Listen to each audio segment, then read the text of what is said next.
La réalité du Saint-Esprit. Le Saint-Esprit de Dieu est peu connu par les chrétiens parce que plusieurs ne l'ont pas encore revêtu et même pour ceux qui l'ont revêtu, il demeure un mystère. La lecture de ce livre vous permettra de le revêtir, de connaître son langage et de découvrir les mystères cachés de sa personne.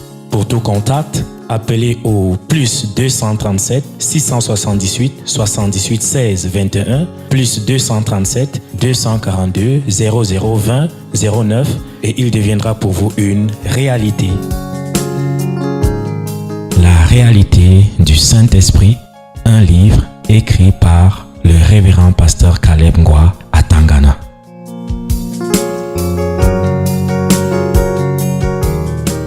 Cet aspect-là, on va bien développer ça parce que beaucoup de gens pensent qu'ils font de la faveur à Dieu quand ils viennent à l'église, quand ils doivent le servir, quand ils doivent donner leur contribution pour l'avancement du travail de Dieu, leurs dîmes, leurs offrandes, ils pensent qu'ils font, ils aident Dieu, ils font de la faveur à Dieu. Or, toutes ces choses-là, les exercices spirituels pour un chrétien, c'est pour lui-même. C'est lui qui gagne quand il fait bien et c'est lui qui perd quand il fait mal. Dieu reste égal à lui-même. Il dit, je suis l'Éternel, je ne change pas. Donc, rien ne peut le changer. Rien ne peut le modifier. Si vous saviez, vous devriez réellement le supplier de le servir. C'est-à-dire, le faire avec tout le désintéressement possible. Vous allez voir que dans les évangiles, Jésus a donné beaucoup d'exemples dans ce sens-là. Par exemple, il a dit par exemple que qui d'entre vous là, quand il rentre du champ avec son serviteur, il dit à son serviteur que son serviteur s'assoit et c'est lui qui va servir le serviteur. Non. C'est lui qui s'assoit. Eux tous étaient au champ, mais quand il rentre à la maison là, lui s'assoit, le serviteur vient le servir. Parce que c'est son travail de le faire, de servir son maître. Et Jésus conclut en disant que quand vous avez fait tout ce qui vous a été recommandé, dites, nous sommes des serviteurs inutiles. Vous avez compris ça? Nous sommes quoi? Nous sommes des serviteurs inutiles. C'est pourquoi il faut que vous compreniez que celui qui est réellement appelé de Dieu ne doit jamais se vanter. Pour dire, j'ai fait ceci pour Dieu, j'ai fait cela, j'ai fait... Non, Jésus dit que quand vous avez fait ça, c'est ce que vous devriez faire. Dites seulement, nous sommes des serviteurs inutiles. Nous avons fait ce que nous devrions faire. Un point, un trait. Pas de vantardise, pas de réclamation à faire. Vous avez fait votre travail, un point, un trait. Vous êtes en train de comprendre ça? Donc, tous ceux-là qui sont dans la logique d'échange là, service, rémunération, vous êtes dans une mauvaise logique. Parce que vous avez rendu service, il faut une rémunération, il faut une paye. Vous êtes dans une mauvaise logique. Dieu ne fonctionne pas comme ça. Si vous n'avez pas un cœur qui est dégagé de ce genre de logique-là, vous allez être frustré. Vous allez même quitter les rails de la foi et vous retrouver ailleurs. Mais vous allez passer tout votre temps dans l'église étant à côté, n'étant pas avec Dieu. Pourquoi? Parce que vous êtes dans la logique de service, rémunération. Service, rémunération. Dieu ne travaille pas comme ça avec ses serviteurs. Vous comprenez? C'est pourquoi il prend donc la peine de rappeler que c'est lui qui vous a délivré. Et il l'a fait pour un but, pour que vous puissiez le servir. Vous comprenez ça? Il dit, je suis l'Éternel ton Dieu, qui t'ai fait sortir du pays d'Égypte, de la maison de servitude. Tu n'auras pas d'autre Dieu devant ma face. C'est le premier commandement. Et en dehors des parents qui réclament la place de Dieu, il y a également des gens qui ont fait leur propre Dieu. Vous savez, ce à quoi vous donnez votre adoration, vous donnez votre culte, vous donnez votre service, vous donnez votre engagement, ça devient votre Dieu. Et vous voyez qu'aujourd'hui, les gens se retrouvent avec plein de dieux. Et c'est ces dieux-là qu'on appelle les idoles. On a vu ces derniers temps que l'habillement peut être une idole. L'accoutrement, ça s'est appelé le Njansang. Ça peut être, ce sont des idoles. Vous voyez? L'habillement peut être ton idole. Les habits peuvent être ton idole. Ton travail peut être ton idole. N'importe quoi qui prend la place de Dieu. C'est-à-dire qui prend donc la première place dans ton cœur. Ça peut être ton idole. Mais ce qu'on remarque le plus, c'est que les gens ont pour premier Dieu eux-mêmes. C'est-à-dire le moi. Le premier Dieu, c'est eux-mêmes. Ce n'est même pas d'abord les autres. Ils vont se cacher derrière les autres. Parce qu'ils veulent toujours préserver, ils veulent se préserver. C'est pourquoi ils se cachent derrière les autres. Pour dire que c'est elle qui m'empêche. Mes parents ne veulent pas que je vienne à l'église. Mon mari ne veut pas que je vienne à l'église. Ma famille ne veut pas que je vienne à l'église. Et ils se cachent derrière ces gens-là. Mais en réalité, ils sont en train de se protéger eux-mêmes. Parce qu'ils ont peur de subir des persécutions, d'être mal traités. S'ils disent qu'ils s'engagent malgré l'opposition de leurs membres de famille. Ils sont donc en train de préserver qui? Le moi. Donc en fait, ce n'est pas à cause de l'honneur ou de l'obéissance qu'ils ont vis-à-vis des autres, mais c'est parce qu'ils veulent se préserver eux-mêmes. On voit, en fin de compte, que la première divinité que l'homme a, c'est lui-même. Vous voyez? Et c'est très mauvais, très dangereux. Nous devons nous débarrasser de nous-mêmes en tant que Dieu. Le deuxième commandement, verset 4. Tu ne te feras point d'image taillée. Ça, c'est ce que les catholiques ont donc supprimé volontairement dans les 10 commandements. Parce que quand un catholique va te réciter les 10 commandements, ce deuxième commandement n'existe pas. Ça n'existe pas. Ils ont supprimé ça. Et ils sont allés diviser un commandement là en deux. Le commandement qui parle de... le commandement qui parle de la convoitise. C'est ça qu'ils sont allés diviser en deux pour que ça donne 10. Parce qu'il fallait quand même qu'il y ait 10 commandements. Ils ont cette Bible, ce n'est pas enlevé. Je ne sais pas si quelqu'un ici a la Bible top ou la Bible de Jérusalem. Vous allez voir que ça existe bel et bien dans les Bibles qui sont même de leur version. Hein? Mais ils ne font pas mention de ça quand ils récitent les 10 commandements. Volontairement, ils ont enlevé, comme Jésus avait prévenu que ça allait se passer.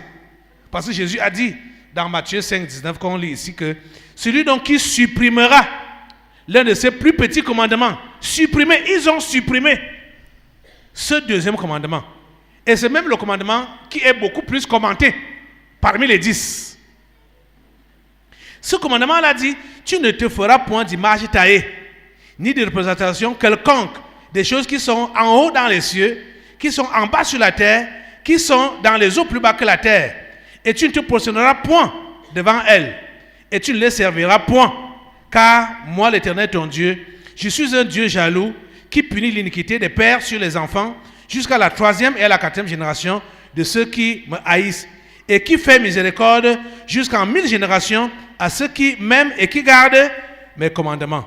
Vous voyez, ce deuxième commandement s'étend jusqu'à 3 versets. 3 versets. Longuement commentés. Le commandement qui parle des images taillées. Quelle est cette église catholique que vous allez voir sans ces images gravées soit sur le mur? On était dépassé ici quand la cathédrale Notre-Dame de Paris a pris feu. Que c'est après l'incendie qu'on nous montre les images qui étaient sur les murs de cette cathédrale. Les démons qui étaient sur les murs de cette cathédrale. Des choses terribles à voir. Terribles à voir. On dit que ça chasse, ça chasse les mauvais esprits. Ah! Mais il y avait leur ancêtre, leur ange déchu, le père fondateur qu'on a mis là, nu. Comment un truc nu peut chasser un démon? C'est-à-dire, quand il montre déjà l'impudicité qui se passe, hein? Oh mon Dieu, qui est dessiné sur le mur. Vous êtes donc surpris ou étonné de voir ce qui se passe avec les prêtres catholiques, la pédophilie, la sodomie et tout ce qui est maléfique. On a même vu, on n'a même pas pu montrer ça aux écrans ici à cause des enfants. L'image de la sodomie d'un petit garçon parmi les images qui étaient sur les murs de Notre-Dame de Paris. La sodomie d'un petit garçon. Vous rendez compte? C'est-à-dire, le Seigneur a permis de mettre ça en plein jour pour que les gens connaissent la nature réelle de cette église catholique-là. Voilà comment ils ont fait. Ils ont supprimé de la loi, de la part de Dieu, le deuxième commandement, volontairement. Et ils enseignent aux gens dans cette logique-là, volontairement. Ce n'est même pas voilé, ce n'est même pas caché. Vous essayez d'intervenir. Je ne sais pas si vous avez un prêtre dans votre famille. Essayez d'avoir un entretien avec lui sur les 10 commandements, sur Exode 20. Vous allez voir sa réaction. Vous allez entendre sa philosophie. Qui a un prêtre dans sa famille là? Expressément, hein, je vais avoir le retour. Hein, allez le voir. Posez-lui la question sur les 10 commandements-ci. Que pourquoi le deuxième commandement n'existe pas parmi les 10 commandements que vous enseignez à la catéchèse. Demandez-lui. Il vous lit dans sa Bible. S'il dit même que c'est votre Bible à vous qui a ajouté ça, qui prenne sa propre Bible. Vous lisez ensemble pour voir. Le deuxième commandement est clair. On ne fait pas des images et on ne se prosterne pas devant les images. On ne sert pas les images. Mais vous savez qu'il y a les servantes et les servantes de Marie. La période là venait de passer là où on construit des huttes dans les carrefours, où on promène l'image de Marie, hein, de carrefour en carrefour, de maison en maison. L'image là a des servantes. Et c'est souvent des sorcières rococo qui sont les servantes là. Des sorcières. Ah. Écoutez les amis, je sais qu'il y a certains qui sont catholiques et qui sont innocents.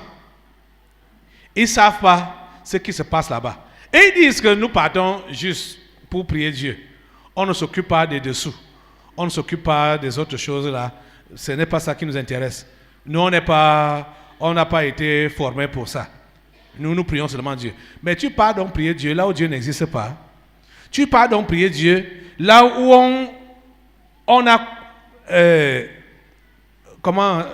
aboli sa parole. Là on a supprimé ses commandements. Tu pars donc recevoir quoi là-bas? Puisque quand on va dans la maison de Dieu, c'est pour recevoir le conseil de Dieu. Quand maintenant tu vas dans la maison de Dieu, pour recevoir le contraire du conseil de Dieu, en fait, en réalité, tu vas donc faire quoi là-bas? Tu pars te détruire, non? Tu pars te détruire. Tu pars te détruire. Vous voyez, dans les propos de Jésus, non seulement il dit qu'il y aura des gens qui vont supprimer la parole, la loi, mais il dit également que non seulement ils suppriment, mais ils enseignent aussi à supprimer. Parce qu'ils ne suppriment pas seulement, mais ils enseignent à supprimer. Parce que quand tu enseignes ce qui n'est pas là, en demandant aux gens d'appliquer cela, c'est pour qu'ils fassent quoi? Qu'eux aussi suppriment. Et qu'ils enseignent aussi à supprimer. Vous voyez? S'il faut seulement se tenir, déjà, sur ces 2 commandements-là, on a 10, hein? C'est jusqu'à 10 commandements. Et déjà, premier et deuxième commandement, les gens n'appliquent pas ça comme il se doit. Au niveau de ce que vous avez appelé là-bas, traditions et coutumes. Les traditions et coutumes vous font enseigner que ce sont vos parents qui sont vos dieux. La religion vous dit que comme Dieu est invisible, vous pouvez vous le représenter par des images. Vous voyez donc ils ont décidé de vous écrire d'autres commandements ou de vous faire appliquer d'autres commandements ou interpréter d'autres commandements à la place des vrais commandements de Dieu. Vous allez voir que certains donc, même quand ils vont dire qu'ils s'engagent en vrai pour Dieu, les séquelles restent en eux. Les séquelles restent en eux parce que nous sommes nés dans ces milieux, nous sommes nés dans ces familles où on a tordu la parole et où on est en train de tordre la parole. Et vous voyez que même après notre conversion, il y a beaucoup de travail à faire pour qu'on puisse se séparer totalement de ce mauvais héritage. D'où la délivrance des esprits familiers et de la sorcellerie. Conserver la foi n'est pas facile. Même si tu as fait 10 ans, 20 ans, 30 ans, 40 ans, ce n'est pas évident que tu pourras arriver jusqu'à la fin si tu n'avais pas coupé depuis le début. Et tu maintiens coupé tout au long de ta marche chrétienne ces différents liens qui t'ont lié avec tes ancêtres, avec ta religion, avec les pères fondateurs et les anges déchus.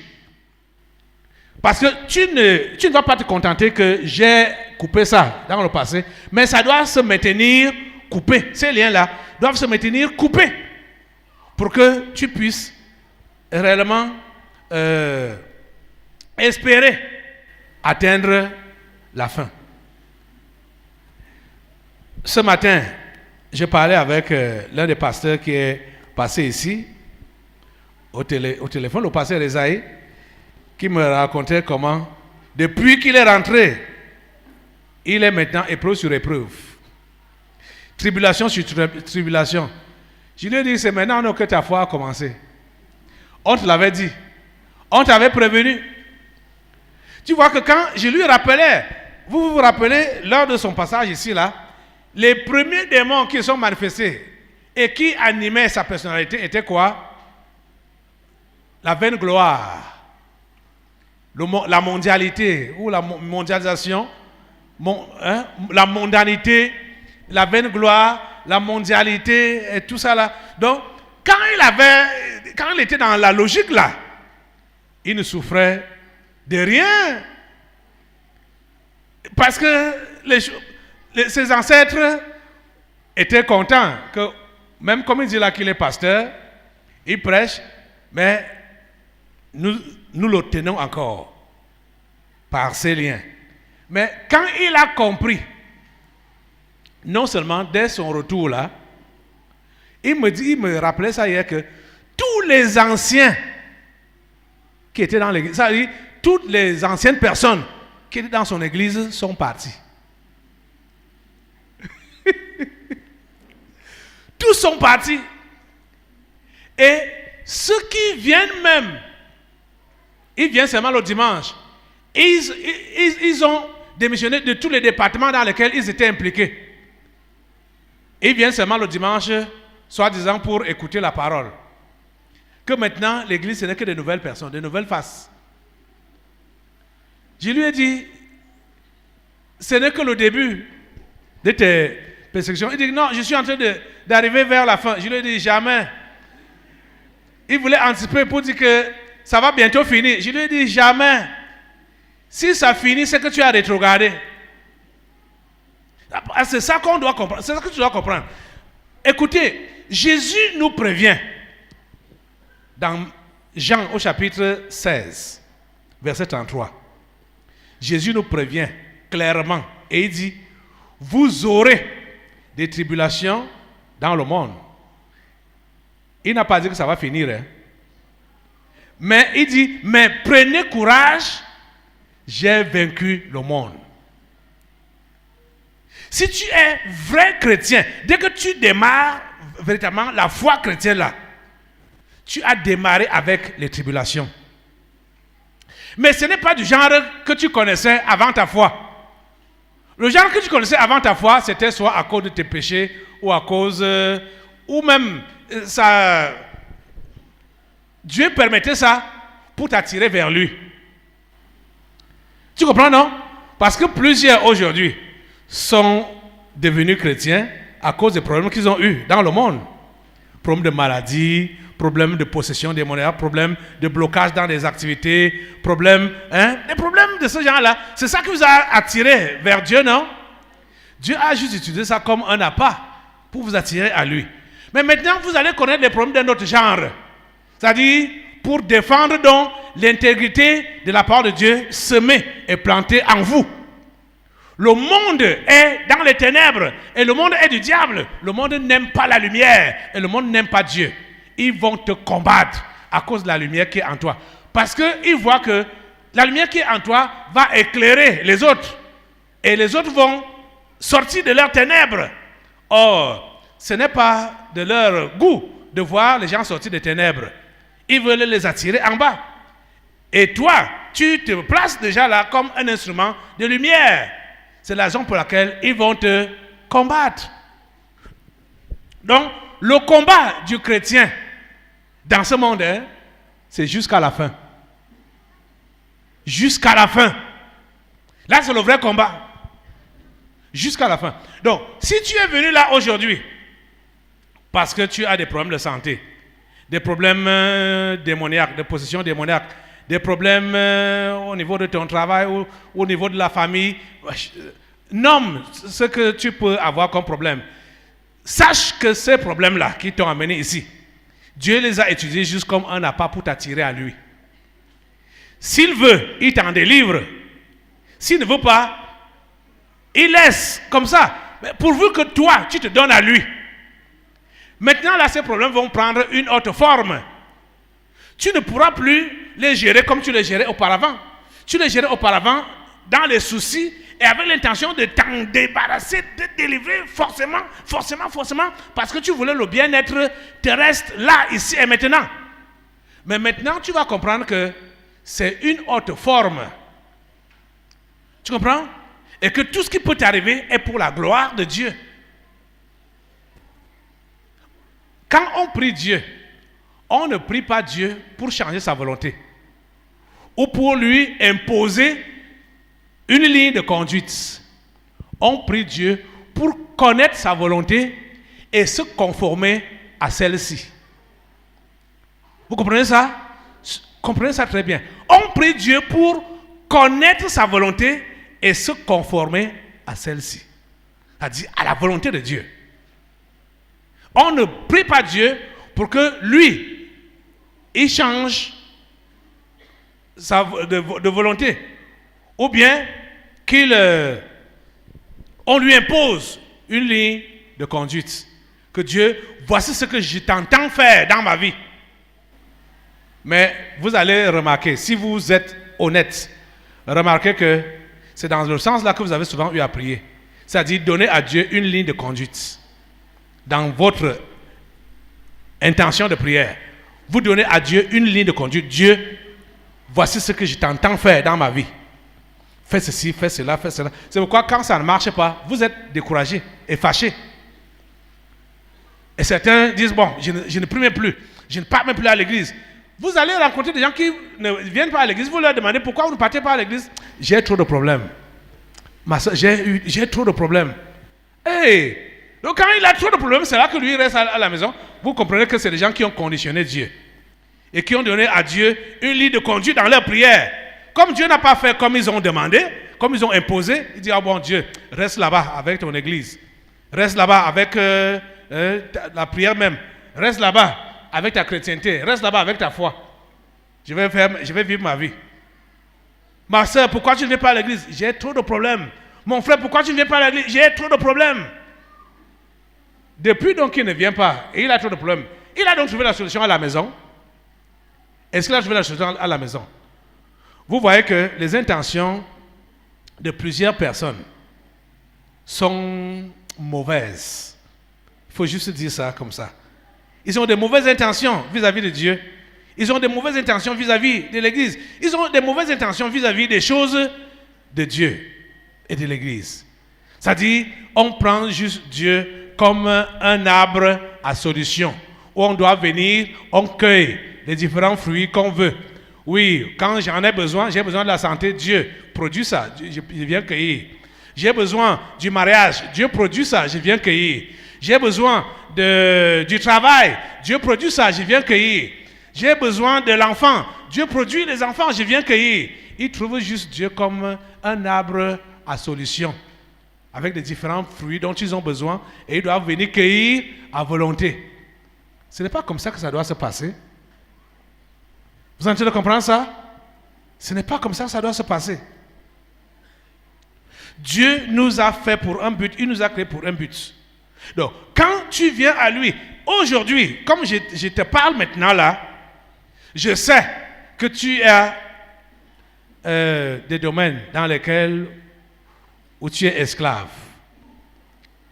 du péché.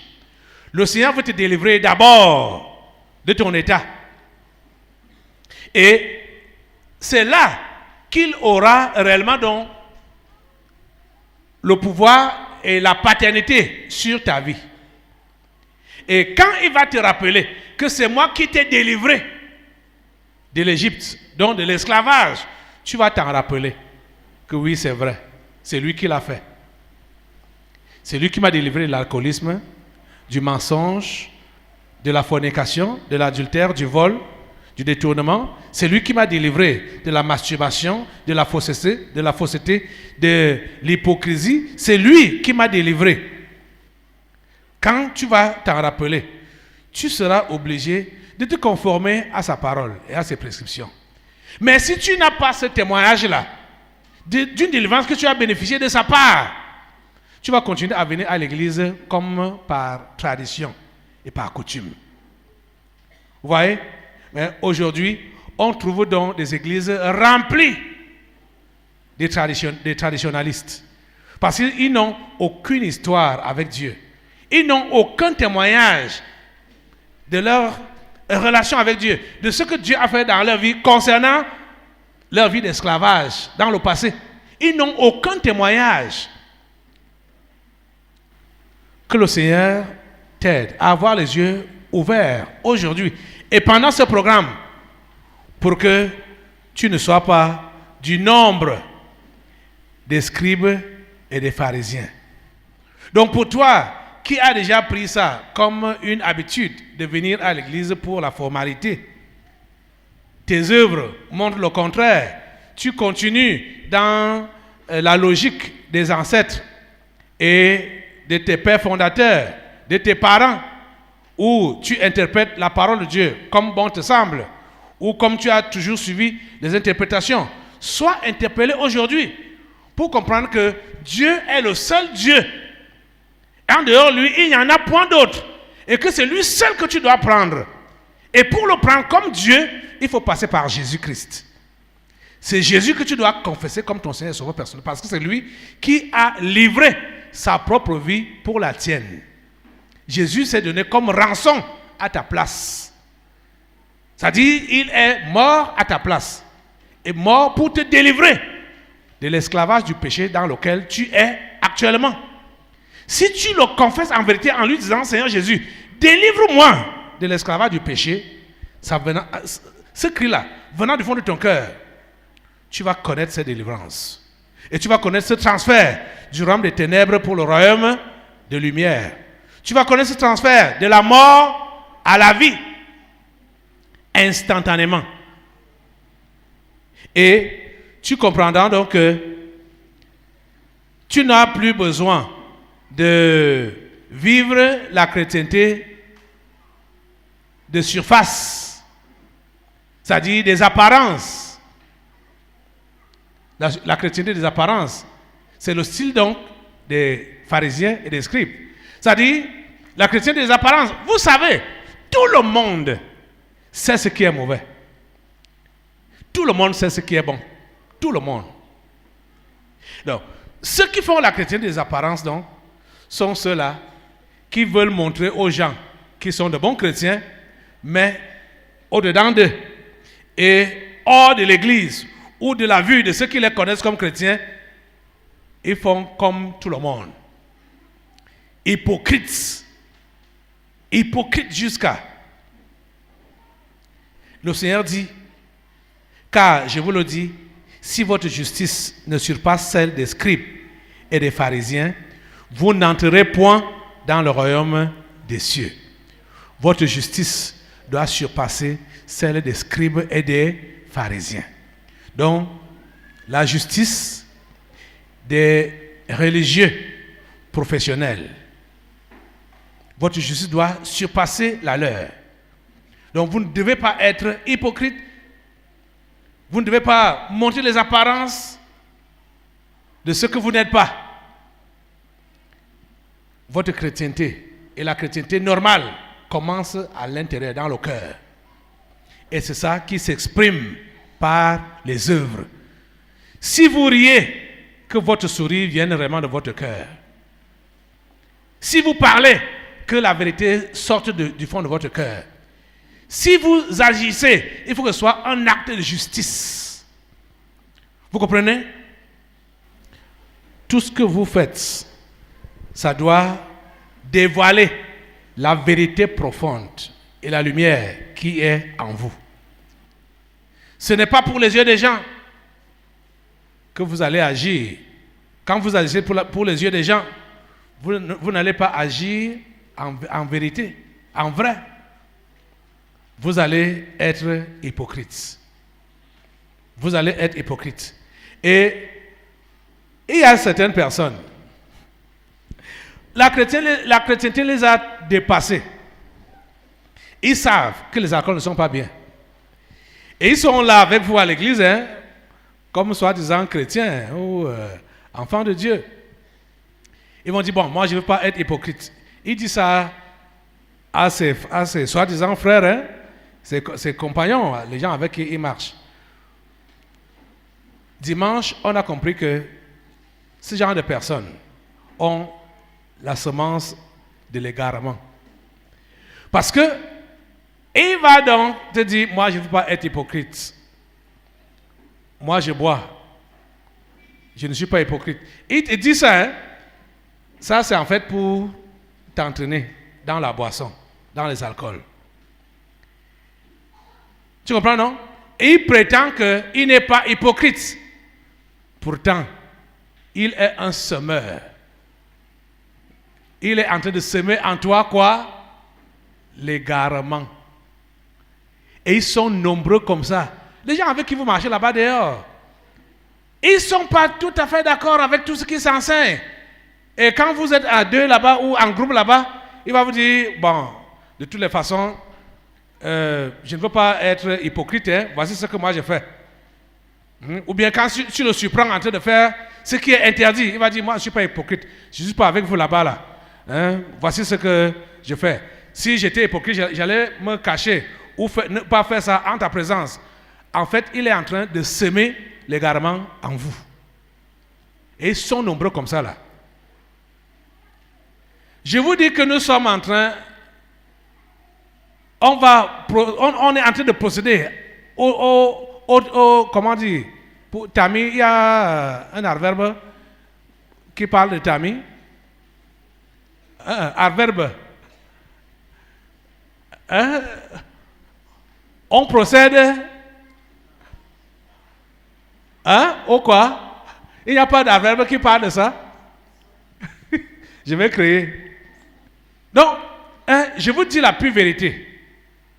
Tous ces gens qui volontairement sèment, sont en train de semer l'égarement. Tu es un semeur d'égarement.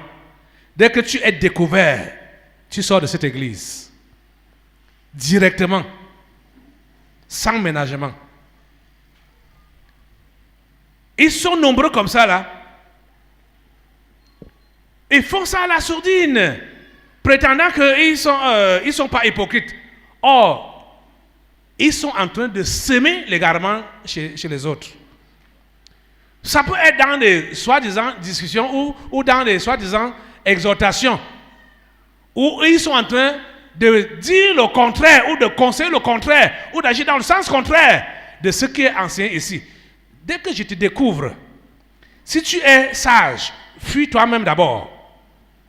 Mais si tu es découvert, on va te chasser ici, là. Directement comme ça. Parce que ça ne vaut pas la peine. Ce n'est pas le genre de personne là dont on a besoin ici. Tu as trouvé le mot là?